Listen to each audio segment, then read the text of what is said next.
We've got the threat for some strong to severe thunderstorms as we get into this afternoon and into this evening.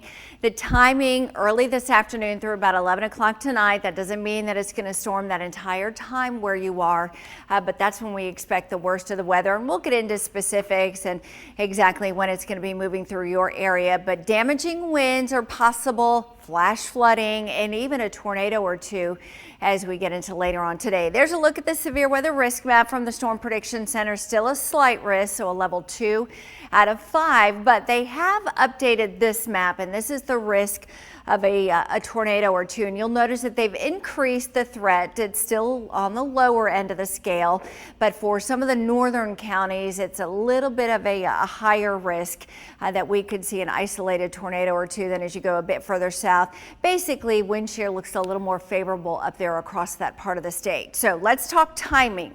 For our northern counties, we think the worst of the weather is going to be moving in between early this afternoon and then shifting south of this area here by 7 o'clock. So that includes Hamilton and Bear Creek, Hackleburg over toward Double Springs and Coleman.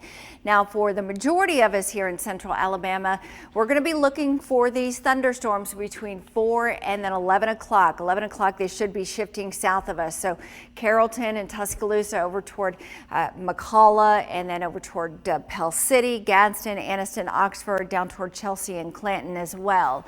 So let's kind of show you what's happening out there at the moment. So we've got a couple of things happening. Basically, what we have is an area of low pressure. It's a mid-level area of low pressure here. We call it an MCV, or a mesoscale convective vortex, and it's basically a mini low pressure. There's an outflow boundary here, and so that just means there's a little more wind shear as it starts to approach our area, and that helps to kind of get some of those thunderstorms turning. And so that's why we've got that increased threat for maybe an isolated tornado or two there in the northern spots.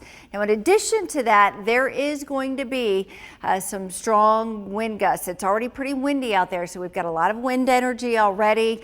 That combined with plenty of heat and humidity, plenty of instability to work with. The ground is already very wet, so it's not going to take much to bring down some trees and some power lines too as we go forward with the storms developing. Already some really heavy downpours here into parts of Winston County, just south of Double Springs in the Smith Lake area.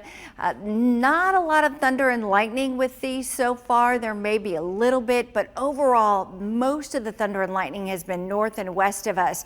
I expect that will kind of uptick as we go through the next few hours as things start to get a bit more unstable. And so the Storm Prediction Center said, hey, we think likely over the next hour or two, we'll probably issue a watch for this general area here. So be looking for that to come down.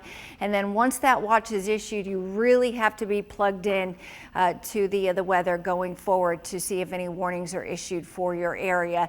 It will likely be a tornado watch since there is that low end threat for an isolated tornado or two.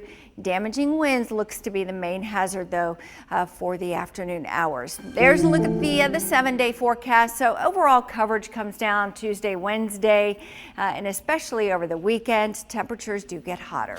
Stay with us. We're back after the break.